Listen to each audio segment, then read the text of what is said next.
I don't want to remember that show as, the time that I had a meltdown. Yeah, I know what you mean. But, I've earmarked so many different events with like how many times that I've done, oh, remember that one show where I got like a little bit too drunk? Like it becomes a funnier story later, but in the moment, I don't want people to have a bad time because I had a meltdown or I got too drunk or, I yelled at someone. That's not who I am. I want everyone Mm. to always have a good time. But that also is like a trauma response.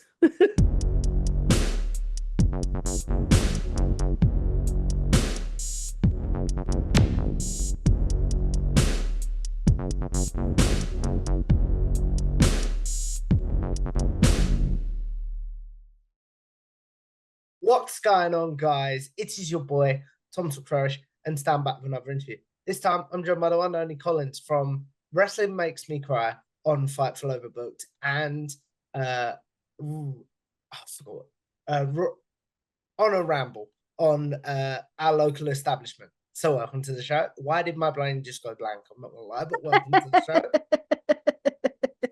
Hello, hello, welcome. I'm welcome. I'm not doing that. Sorry, I'm rarely ever interviewed, so I'm usually the one taking charge. But hi, thanks for inviting me. I'm I'm really, excited. I'm really excited to chat with you as well. If we take this back though, where do you first discover wrestling as an overall fan? So I come from a family of five. So I'm right at the end of the tail end of the kids. My dad loved wrestling. Um, Wrestling was just always on as a kid. And it was one of those things. So backtrack. My dad's older, right? He was born in the 50s. Mm. So he loves a lot of old school wrestling. And as a kid, my dad had this like little man cave area, and you're not allowed to touch certain things. Well, he had this framed napkin. So I asked him about this napkin, and he goes, "Oh, well, that's from Andre the Giant." And I go, Oh, "Okay, tell me the story." And when my dad was avoiding being in the Navy, he was avoiding some things in the US. He went up to Toronto. And this is the 70s, so he's wearing platform heels on those little cobblestone roads. And all of a sudden, he missteps and he starts falling into traffic, and there's a bus coming. And as he's falling, someone grabs him by the scruff, pulls him up, and it's Andre the Giant. My dad is very tall. It's so 6'3", 6'4". I don't know what that is converted, but we're a very large, family. We're all tall, but having someone that much taller than you, that much bigger than you, literally saving your life. He goes, "Wow, thank you so much." And he goes, "No problem, man. Be careful." And they leave it at that. So my dad goes to this dive bar, right? He's having a nice steak dinner, having a couple drinks, and he sees up on the VIP area that Andre the Giant and his, buddies or whatever are up there drinking. mm. And so my dad goes and sends around up there, and he just does the wave. And then he says, "Okay, I'll take the check." And the guy goes, "No, that guy that you sent drinks to covered your bill." Oh So my wow. so my dad goes over there and he says, "Hi, my name is Jeff." He's talking to him, and he signs this little napkin from a dive bar, and he kept it all that time. Cameras didn't really exist back then. So it wasn't like he was taking a Polaroid camera or, a big camera, but that little napkin was framed in such a way that it was just like, I don't know, like a relic in our household that was just, you don't touch that. And that's how I got introduced into wrestling. Is my dad loved wrestling. I loved my dad. And we just watched it on Saturdays. And it led me right into, because I'm a millennial, so right into the Attitude Era. Bret Hart was my favorite. He was so cool. I always wanted to be, the kid that had the glasses. And My first show was in 1997. It was a house show in Tacoma, Washington, where my dad was based because he was in the Navy. Hmm. And uh, we were very high up because we were also a kind of a poor family. And it was just the lights, the camera, the action, everything, like the outfits, everything just mystified me and I was hooked. So, yeah. Really, really cool. Just to go back to Andre for a second, because your dad, because I'm really curious about the story, I'm not gonna lie. Yeah. Because your dad had a personal interaction with him, did that sort of make you, for example, when he fought Hulk Hogan at Mania 3 or Saturday Night's Main Event, did that make you root for Andre a bit more? So because, I was so young, I've had to watch it on like, replay or whatever. So I never was like a Hogan fan. My brothers loved Hulk Hogan. Mm. So I, when he was, against Hogan and that whole arc, I was just rooting for Andre, mostly because my brothers were like, "Nuh-uh, Hogan's gonna win." I'm like, "Nuh-uh," that Yeah. thing that you do with your brothers. So I've never really been a Hogan fan, and Andre has just been such a I don't know. It's like my dad's phantom best friend, It's like he's the god to us. So I don't know. It's anything he was in, whether wrestling, whether acting, we always watched it. What was your thoughts on him in in the Princess Bride before Um, we move on? so so we watch it every Christmas, The Princess Bride, because it's just family tradition. That's just I don't Hmm. have a lot of family traditions because, you know, some people have a lot, some people don't. But watching The Princess Bride is one of my best times with my siblings. So So you just to go back on that story, then you enjoy him in that movie, yeah, then, yeah. I absolutely enjoy him. It's too bad that, his career was cut short because he did pass away. But I would have loved to see him in more films like that. Oh, definitely. So you also brought up the Attitude Era and things like Mhm. that. So how did that hook you when maybe, and being careful how I phrase this, the women weren't the best respected in that era? Yeah, it's one of those things that you watch it and it's just like anything else in media where women weren't really the forefront. They were a tagline, they were a sexual object, they were just something as an accessory. So I don't think that at the time I thought anything of it.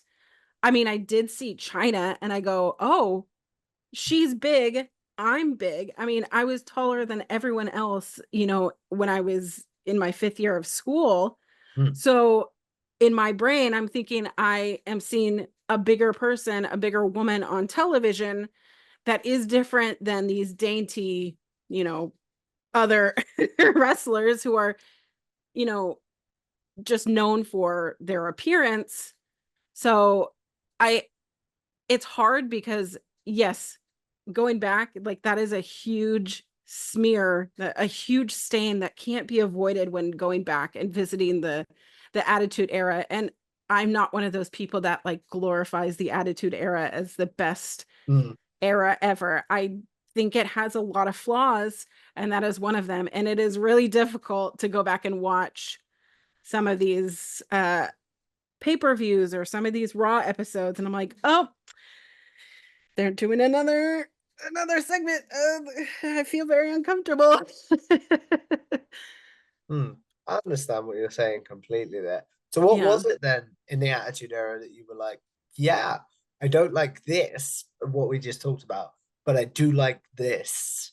Stone Cold Steve Austin. As cliche as it is, he was I don't know, if I can sum up, the 2000s or the 1990s or, the attitude of, being against the man, right? Not being pushed down for, you know, what you think is right. You know what I mean? Like going against what the authority is Mm, saying. It's one of those things that everybody can identify with that, but also yeah. everybody wants to cheer that. I didn't necessarily, you know, grow up thinking like, oh, he was so hot. So that's why I loved him. It was he's going against the authority. And I love that concept because we have hello, Limp Bizkit was my favorite, and they constantly went against the authority. Uh just thinking of um I'm trying to think of other mainstream like shows and television. Like a lot of it was like, I'm a punk. Blink 182 also Yeah. very against the authority, you know, F my parents, like you don't know what you're talking about. Let me be who I am. And I don't know, I think that there's like a piece of adolescence that is is culminated by that kind of mentality. And I think it's kind of important. Mm. You talk about thinking it's important there. Why do you think it's important that people have nostalgia in their lives, for lack of a better Yeah. word? I mean, it's important to have nostalgia because it is a safe space for you, right? Like there are comfort television shows, there's comfort things, foods, places that you go to. It's where you feel safe. It's where you can feel like I can let my guard down a little bit. And I mean, as much as everybody says that WrestleMania 17 is the best WrestleMania, my comfort WrestleMania is WrestleMania 19. Why? Mm. It was in Seattle. There's a lot of like important significance to that entire show. There is that passing of the torch aspect. It is like the final chapter, the final boss, the final piece to go into the next era of wrestling that I feel like it's like watching The Office, which I watch The Office over and over and over again. And nostalgia kind of serves that purpose of like, I know what's already going to happen. I'm not going to be surprised or, you know, taken aback or, you know, unprepared for this. This is my comfort zone. And this is where I get to enjoy it time after time after time. Because you are revisiting the first time you saw it, the second time you saw it, the 10th time you saw it. I don't know. It's that like feeling like a kid again. And I mean, I love feeling young. Mm. I understand what you're saying completely there. You Yeah. talk about feeling young and things like that there. What are some moments from the Attitude Era that you instantly watch and you're like, yeah, I feel like a kid again? So anything involving the Hardys with Lita, because I wanted to be Lita so bad. To the point that I stole a pair of those undies from the local store. I didn't know how to wear them. I didn't know what to do with them. I just knew that they go up and then you put the pants lower. And my mom made fun of me. I mean, I probably would have made fun of myself if there was, you know, photo evidence of it. But it's that element of, I mean, it's also when the Hardys' bodies weren't as broken down and beaten up as they are now. Yeah. But I just think that there is a youthfulness to watching that because I mean the don't try this at home commercials and Oh, you know it's like the extremeness of wrestling that seems so adolescent where it's like I'm gonna do anything to win. I'm gonna put my body and be completely careless. But that's like part of being a kid, right? How many times did, you know, you as a kid climb to the top of something and you're like, logically, this does not make sense, but something inside me says jump, or something inside me says do something stupid because I feel immortal. And I don't know, I think that there's an element of wrestling in that where I think that Adam Copeland kind of forgot this last oh pay-per-view yeah. that he is 50 years old because in his brain he goes, oh, I know that my body has done this before, this is nostalgic, this is something familiar.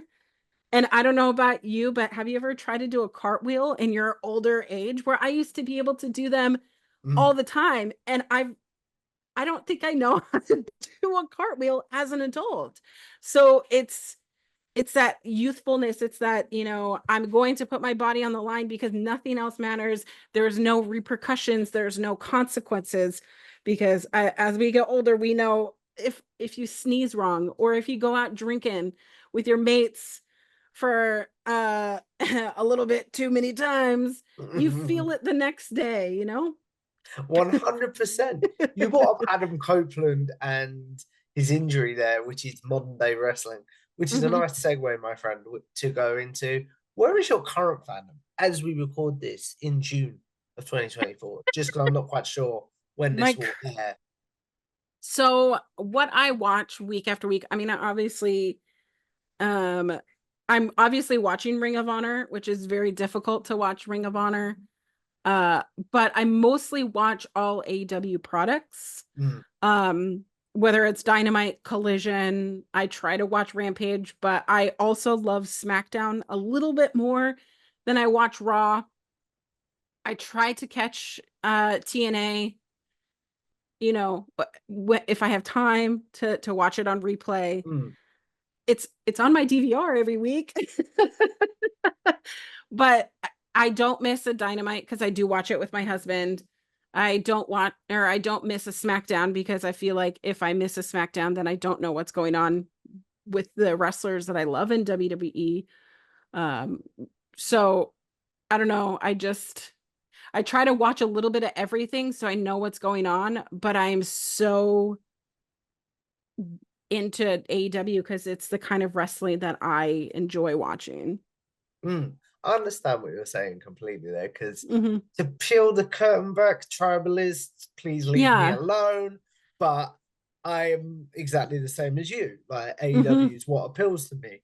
But yeah, tribalists, please leave me alone in the Yeah. comments. But you Yeah. talked about there Ring of Honor being difficult to watch sometimes, which brings Mm. me to a nice segue of, first of all, how did it start that you were going to do the podcast with Kyle, with the great man that is Kyle Sparks, on our local establishment Yeah. for the review?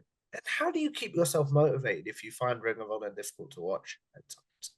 So I think I had talked about on because I've been wanting to do like a completely historical rewatch of Ring of Honor Mm, because I jumped in around the time that I feel like a lot of people are familiar with the Ring of Honor of when Adam Cole and the Kingdom and in comes Kevin Steen and Seth Rollins when was in there, El Generico. So I'm catching Ring of Honor as it was a little bit more mainstream to others. I haven't watched a lot of the before it was well respected. I haven't watched the rougher cuts, so to mm, speak. And I want to because there are matches on there that I'm like, "Oh, that sounds like a really good match." mm. Um so I had posted on Twitter that I wanted to, I want to do a show. I don't know if I want to call it like, Ring of Auntie or, Auntie Rambles or whatever. And Kyle had DM'd me and was like, "Hey, are you looking to do a podcast? I'm looking for a co-host, every week. What are your thoughts? What kind of names?" And I was so taken aback that someone wanted to do a podcast with me. Um, because I've just always kind of been in the background, so to speak, of podcasts or writing for shows or, whatever. And so I just said, "Okay, sure. When do you want it to start? When Mm. let's do it." Because your first show is always going to be it's like the first pancake when you Terrifying. yeah, it's like the first pancake. It's a little bit burnt. There are things that you're going to improve on. Um but once you get through the first couple episodes, it comes so natural. And I mean, we're, 15 episodes in now. So we've been doing it since January or so. Um, and the reason why it's rough to watch is because I know what Ring of Honor used to be. And going this through the Sinclair era, it was a little bit difficult as well because it didn't seem to have direction. Mm. But I feel like the frustrations that I've felt with AEW Dark and AEW Dark Elevation are just being replaced with Ring of Honor. Things like proving ground matches that actually meant something are just put in an enhancement talent just to get someone a win later down the line. More Yeah. wins for Athena, more wins for Belly. We don't really see our main champion. I mean, that was the thing that I really, Eddie Kingston's one of my favorite wrestlers. And when he became champion, I was like, great, we're going to have him on television because he's always at, AW television tapings. I know that they're taped at the same time, but then he just stopped appearing. And all of a sudden, your championship titles stopped appearing on your shows. So now I just have mid card talent, wrestling enhancement talent, local talent, which is great. I love the utilizing of local talent, but it feels directionless. It feels like they only last minute book things up to the pay-per-views, which the pay-per-views are so good. They're Yeah. great matches. I mean, some barn burner of matches, but you rarely get these things prepping and making me excited to spend that time and watch it. It frustrates me. I mean, every once in a while on these shows, you'll get a great match. A couple weeks ago, Matt Menard versus Mike Bennett, which seems like a very weird segment, very weird match. Why is 2.0 in ROH? But they had one of those matches that you're like, this is why I would pay the subscription fee to watch this one match. But why would anyone just pay $10 a month for one match a month? Mm. It seems absolutely insane. But it was one of those kinds of matches that I'm not expecting that to be a barn burner of a match. I'm not expecting it to be this 16-minute match, but it was, and it was really good. Mm. And then the entire women's tournament for the TV title, a new women's title. And the tournament was so good. And now we barely see the women that were featured in the tournament.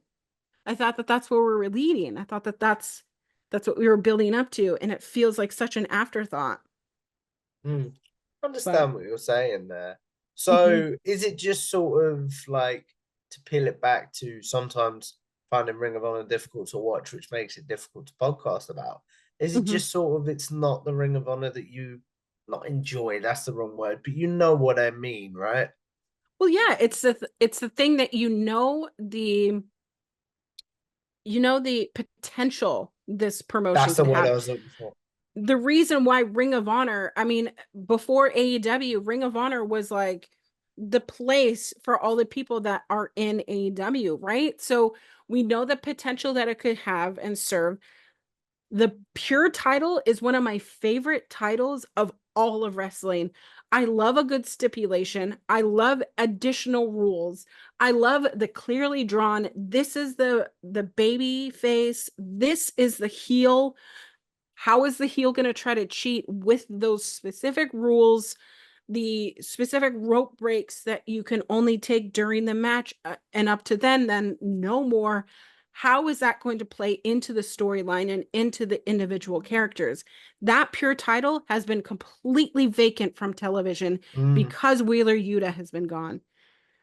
And had this been, you know, the lineage of the pure title when it first started was so good. And all of those, I mean, Danielson, like week after week after week, it's one of those titles that I'm going to tune in and I'm going to watch this. And it's just been vacant. And so when you have like what I consider like, this is like your $80 steak Yeah, yeah. and it's gone from your show. And I know that it can be good. And there are other pieces of this meal that could be great, but then it's not there, or it's just In 2 minute different areas. squash matches. Yeah, it's just it was once good. It's like a bad relationship. Like, okay, we were in a great spot. You showered me with gifts and I was rewarded for watching the show. And now all of a sudden, like, you can't even give me back a hey text, or like you're coming home late and I don't ever see you, and I see you for 2 seconds and then it's not even worth my time. I don't want to feel that about the promotion that I love so much, you know? 100% there. So, with your, shall we say, frustrations with Ring of Honor, have Mhm. you had a conversation with Kyle where you're like, I am almost at my breaking point. I might step away. So this last Thursday, the episode was so bad that we As had we to have, record this, I will point out because, yes, like I said to you, yes. So the episode, right, that was on the 6th of June was so bad. There were no good matches. I was so frustrated because there weren't even like good things that we're building to. And we have a pay-per-view next month. Yeah, we're building for to Forbidden Door with AEW, but it doesn't mean that we need to ignore what's going on in Ring of Honor. And we just kind of we're both having an off week and we decided, hey, let's not do the show tonight because I'm in such a bad foul mood. The episode was like 42 minutes, and on average there was like only about 3 minutes of wrestling happening. Nothing good was happening. So mm, it's I want to go back to the drawing board. I don't want every episode that of Honor Ramble to be I'm having a bad time, guys. yeah, And so it does make me want to go, okay, this week was not great, but let's do a retro episode, or let's do a deep dive of the pure title and why I'm so upset that it's not on television. Like, I would love to do that. Let's do a short recap. And that's kind of the space that we're going to go into. Um, it's also like not our full-time job. It's not my full-time job to watch Ring of Honor. mm, Unfortunately, I wish someone would pay me yeah, to watch wrestling full time because that'd be awesome. But it's the fact that we have other things in our lives, and sometimes you do have to take that mental health break where you go, you know what? I can't watch this current product right now. I still want to record a podcast. I still want to do these things, but maybe we need to figure out something else in the meantime because it's hard to watch sometimes, you know? yeah, I definitely understand what you're saying there. How much though? Because I've spoken to fellow podcasters that have been like, I don't always enjoy the show, but I enjoy doing the podcast. And like sometimes doing the podcast helps me get my point across, like frustrations out. Yeah. Do you feel that at all? I I treasure the folks that come into all of my shows because they are live, and I love having those conversations. And the one thing that I do love being on a podcast with Kyle, because I feel like my brain gets so like wrapped in storyline. Mm, I'm not the technical, these two wrestlers have been fighting this many times, this is the time. I don't know history like Kyle does. And I mm. love being on a show with Kyle because he's so, this is, this harkens back to this because we were talking during the, oh, what was the pay-per-view? I'm trying to think. I can go back to my notes. But one of the storylines was reminiscent of something that was done in Shikara. And I don't have Ah, that kind of knowledge where I don't know why, for instance, the boys were given to Johnny TV during this one segment and why they didn't, appear on television. We kind of knew why later, but knowing that that was harkened back to something in Shikara where this has happened again. And I don't have that knowledge. And Kyle comes up with all this knowledge. I mean, he's also older than me and been watching wrestling a little bit longer than me, but it's the thing that he remembers things so much. And I really enjoy that. And he'll remember places and venues and why they were important. And I just think that that's so important also to the story. Yeah. But I don't know. That's why I think that having different personalities as, as hosts on podcasts can really help, because not only is the chat involved, then you also are having someone that sees wrestling in a different capacity than you. And I don't know. I think that every show could benefit from a Kyle. Mm. But You talk about every show could benefit from a Kyle there.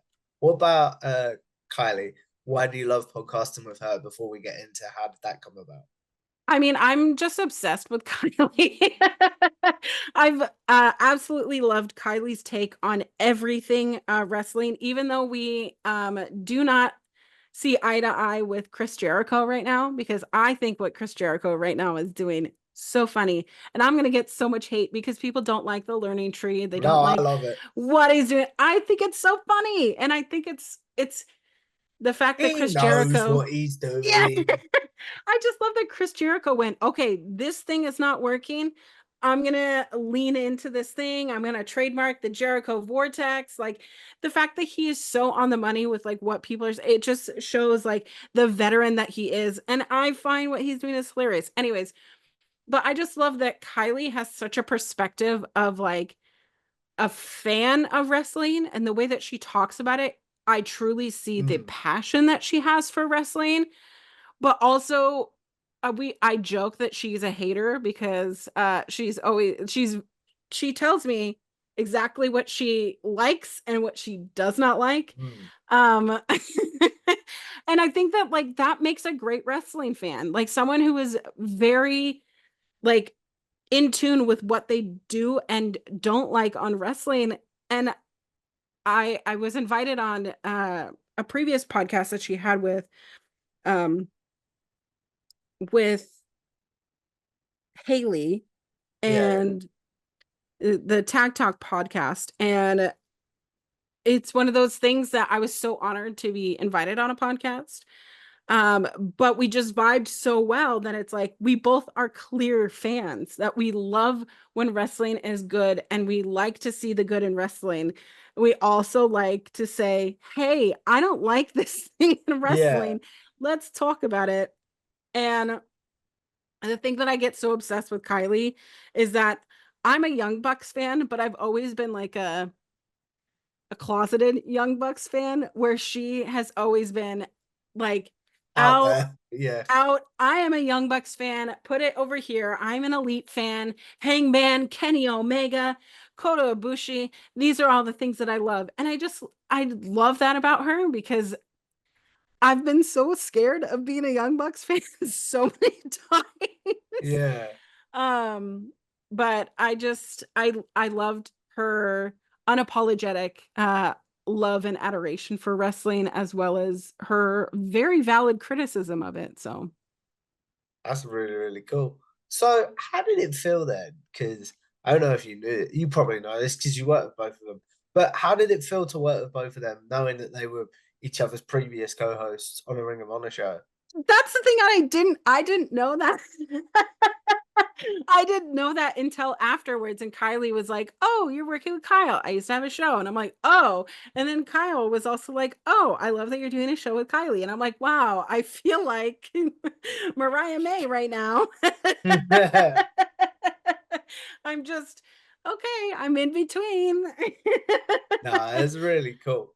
You But did bring up in this conversation earlier burnout, and because the conversation mhm, went one way, we did sort of brush past it. But what do you do then on them mhm. days that you're like, Kylie, we need to record, but not feeling it today? Yeah. Kyle, we need to record today, but not feeling it. How do you keep yourself motivated?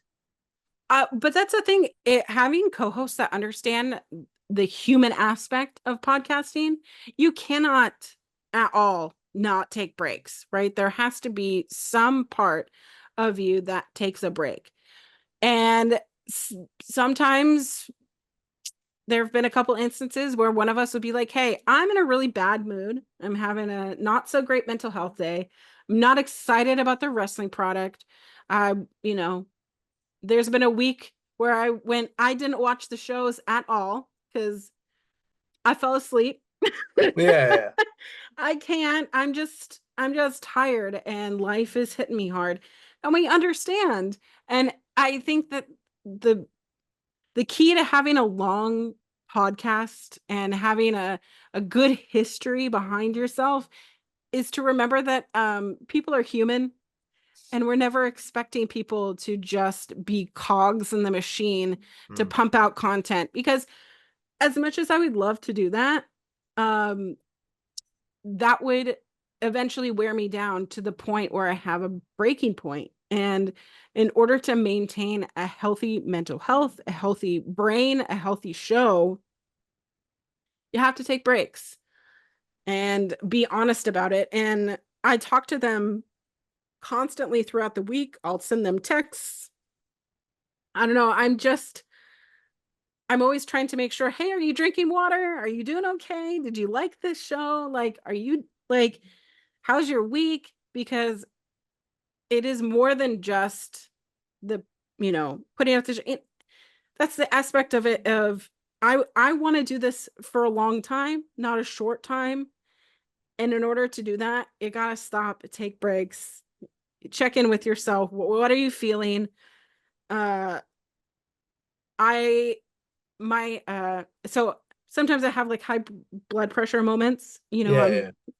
I'm I've been taking medication for a very long time. It runs in my family, but I have to check in with myself. I have to make sure that I'm working out, I'm taking my medication, I'm drinking water. And there are days and episodes and shows where I'm like, I just need like 10 minutes before we go on.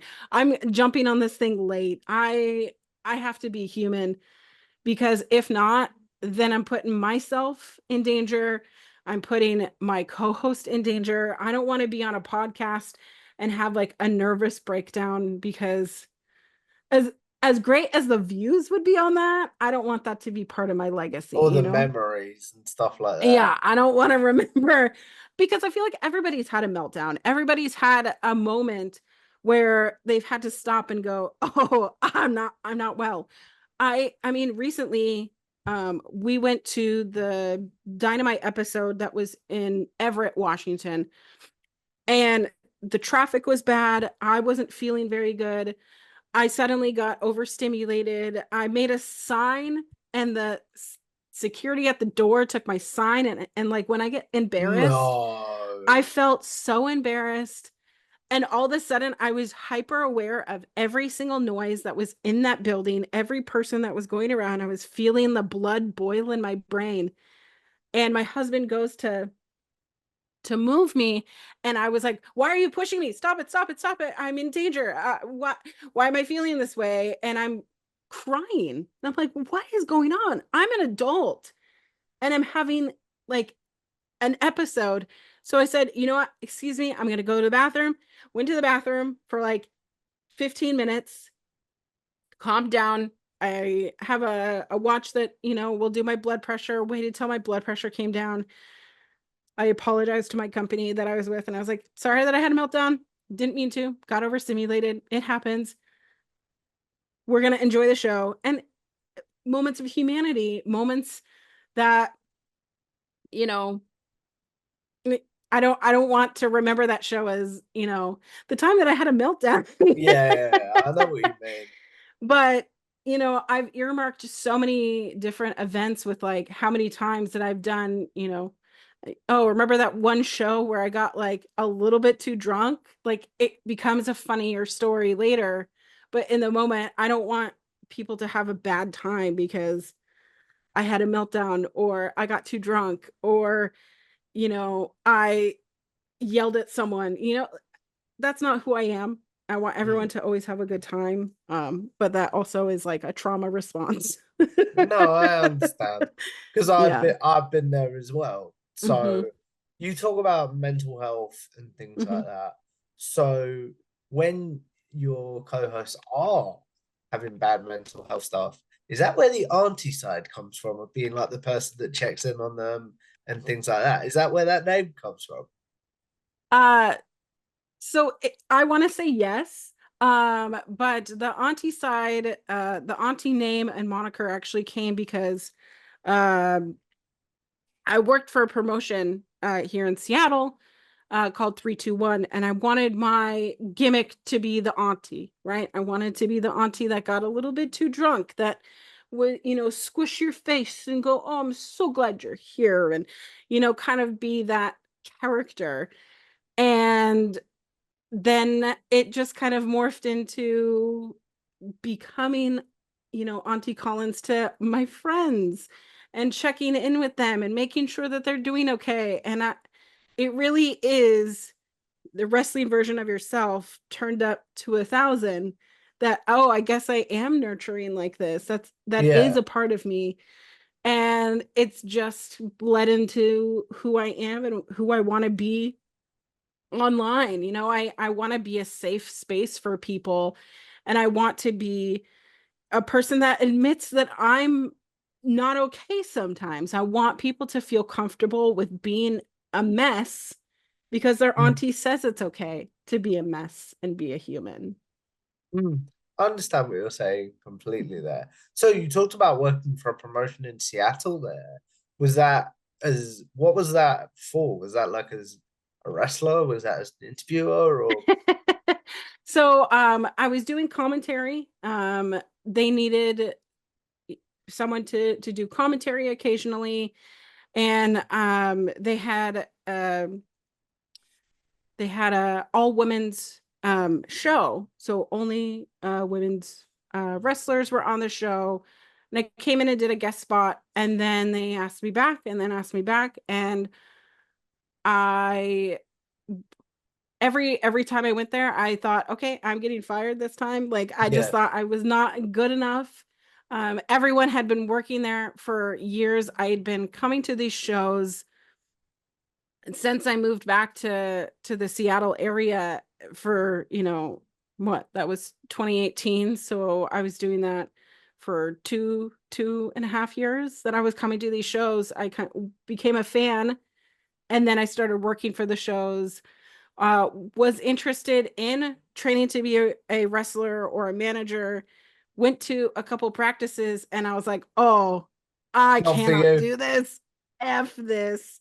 Um, the random bruises, like, I get that, like, eventually they go away. You know what that's from? Ropes, Yeah, the apparently. ropes.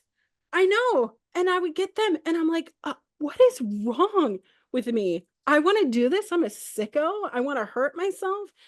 I am much Well, we're better. AEW fans. Apparently, we're all sickos. Those of you that know what Hmm. I'm talking about from that. Yeah. But I wanted it from the perspective of, okay, if I'm going to be talking about wrestling, I want to know what it's like to take a bump. I want to know what it's like to get rope burn or be thrown out of a ring. And the first day that I stepped inside of the ring, I hit myself with the middle rope in the face and gave Oof. myself a nice little black eye. And then I was like, well, I'm never doing that again. Oh So, wow. but I love doing commentary. I think that Cody Von Whistler, who he also does commentary for Prestige Wrestling, and I think a couple of other promotions out here. There's a new one out here called SOS Wrestling. He does a fantastic job. He used to work for the radio station out here, so he's got one of those voices that is exactly what you think someone who's on the radio sounds like. And then a guy named Ray Estrada, who they taught me so much. And up to this point, because in college, I managed a radio station. I had a radio show, but I didn't want a radio show because I was so shy. It's Oh weird to think wow. how shy I used to be. And for a while, I was doing, like, interviews and stuff of, like, around town or around campus things for the show. And it was never like, this is my goal. This is what I want to do. I want a podcast. And then it was 2014.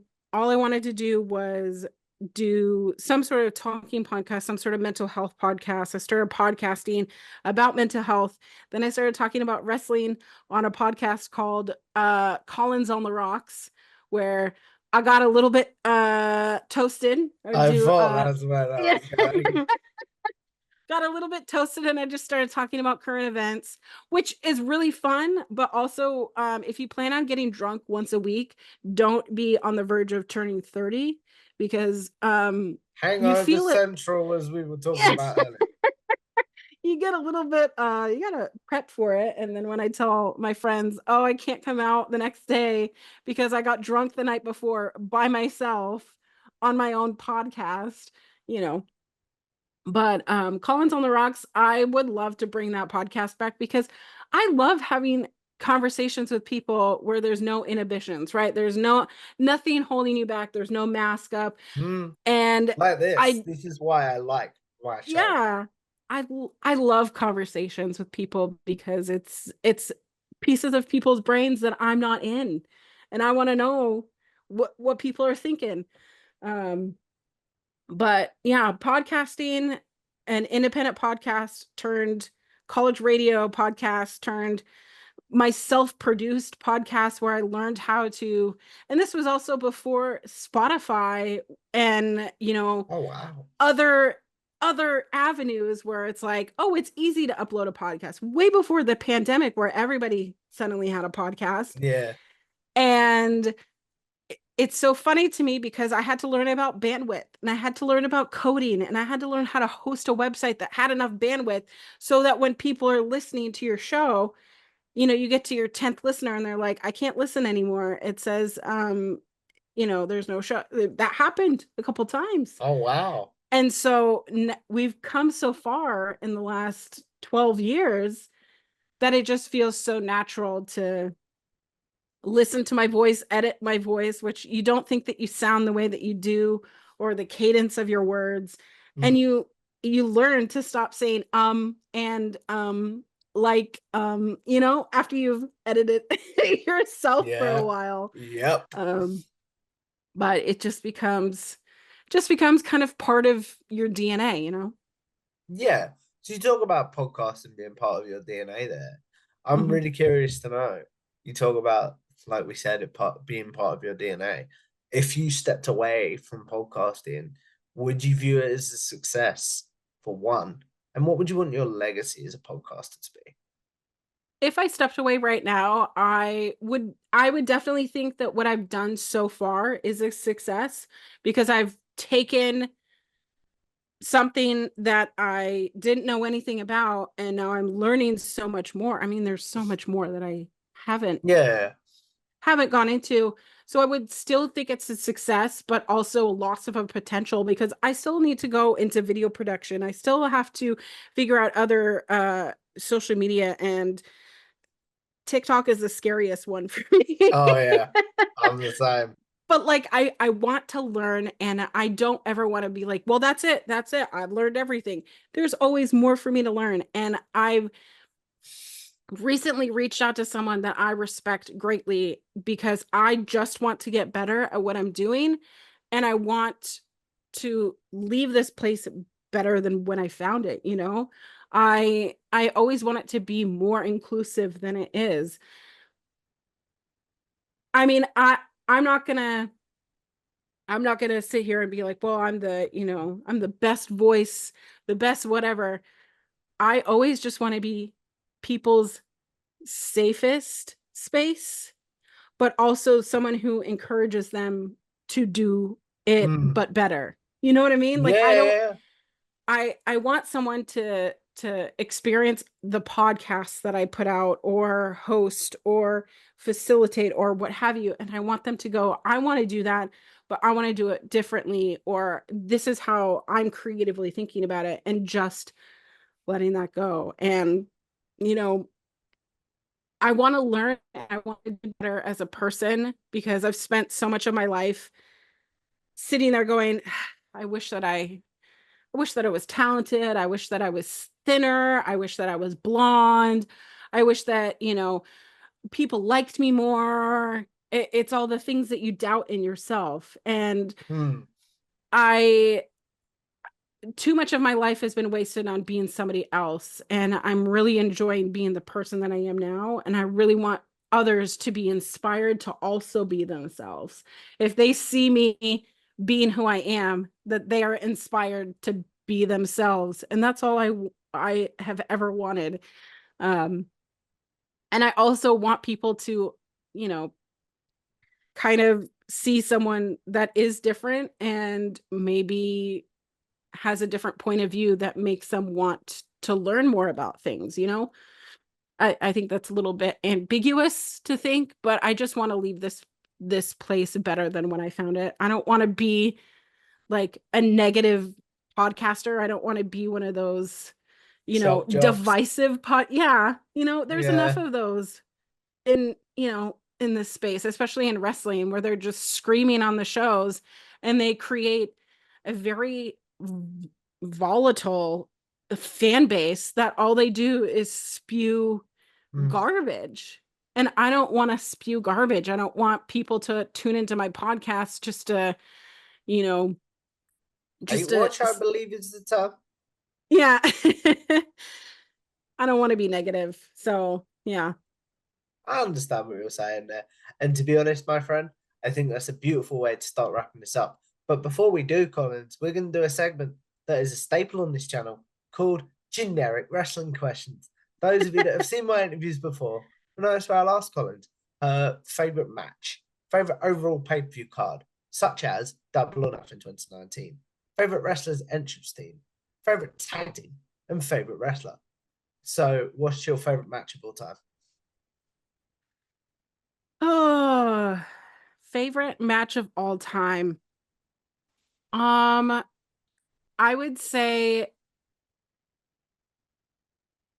oh gosh. So it's like I'm thinking of, okay, is this a match that I watch once and I never have to watch again, or it's not a guilty pleasure one, but if if it's one match that I think is the best match of all time, it would be Becky Lynch versus Charlotte Flair at Evolution, that Ooh. last woman standing match, because all the build, like the build for that pay-per-view, the layers that went over it, their actual legitimate friendship that we're watching crumble.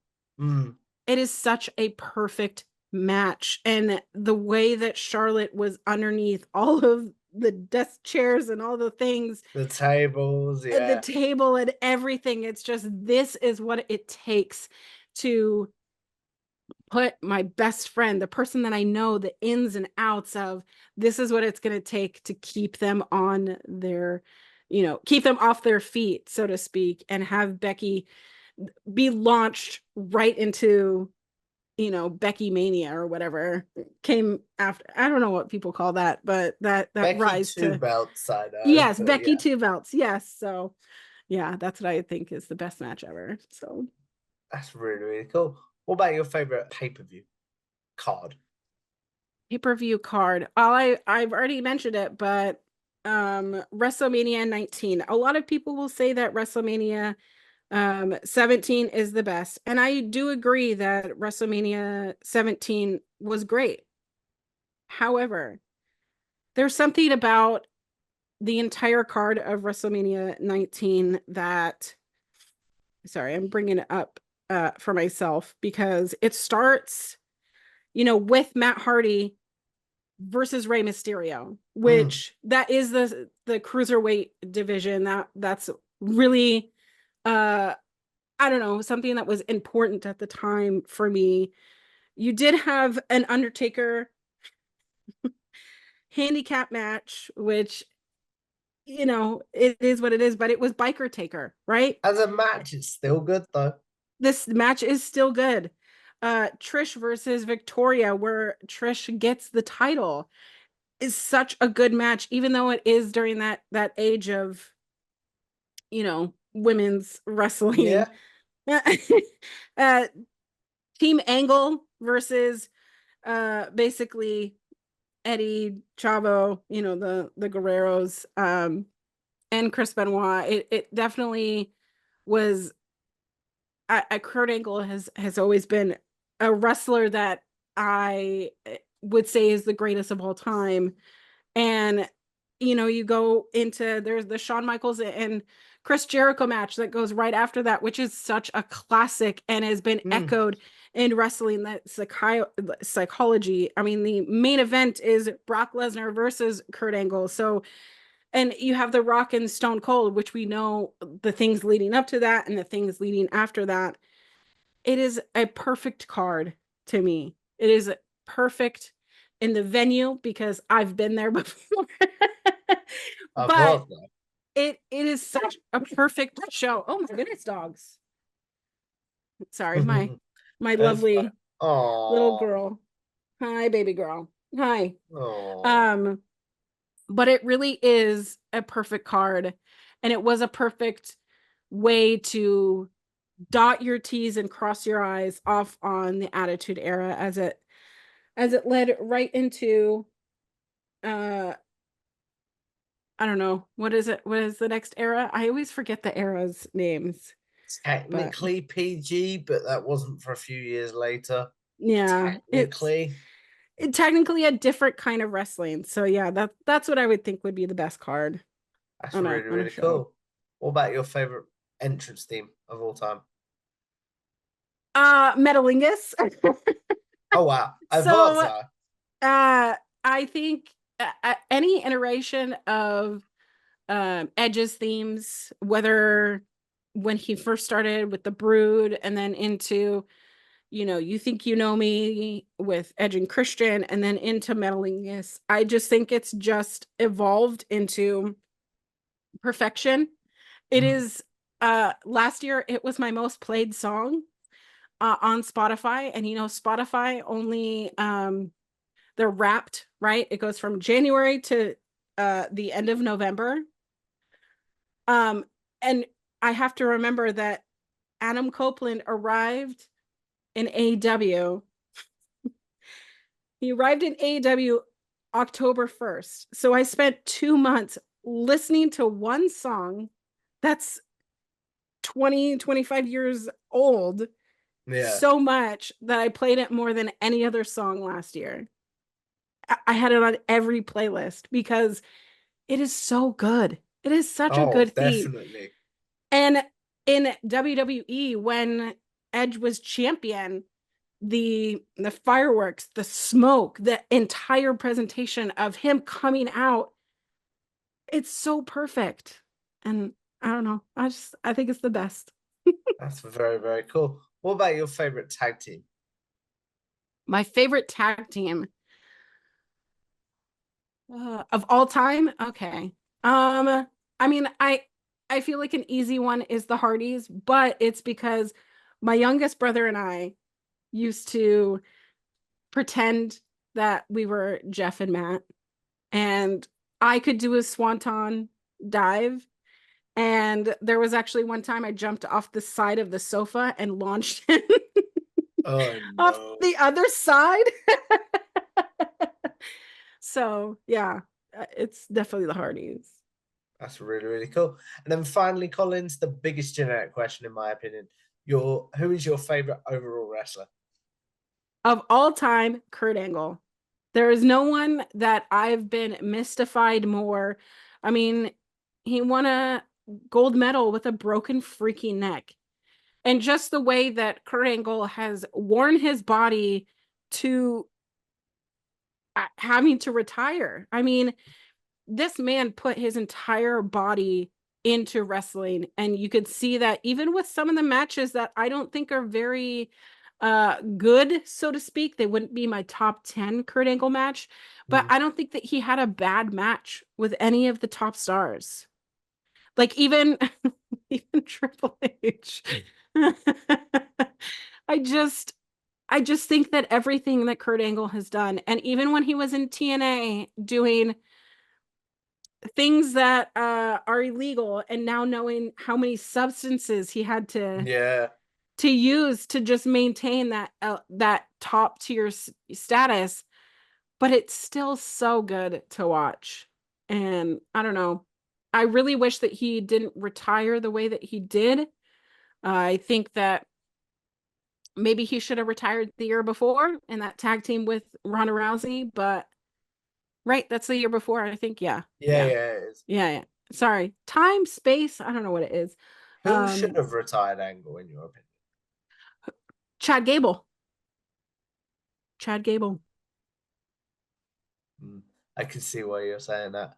But as we wrap this up, Collins, obviously I want to say thank you for an amazing conversation.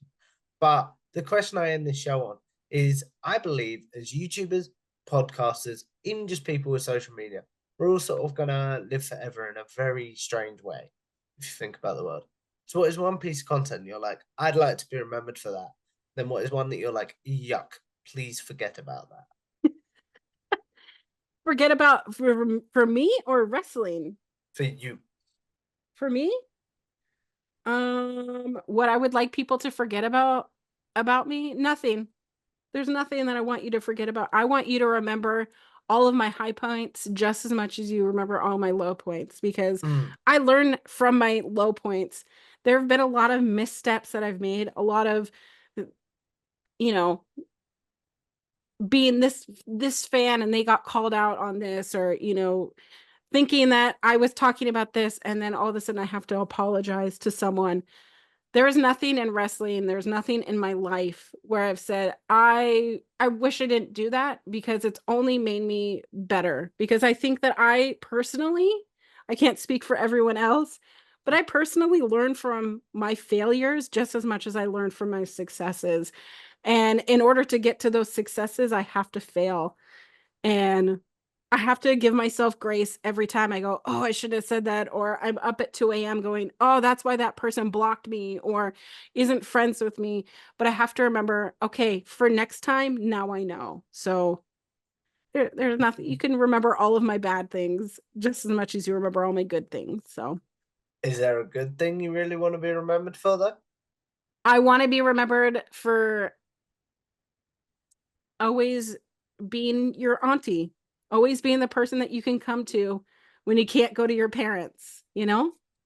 Yeah, that's a beautiful way to end this conversation, in my opinion. So, as we wrap this up, where can the good people find you, your content, etc.?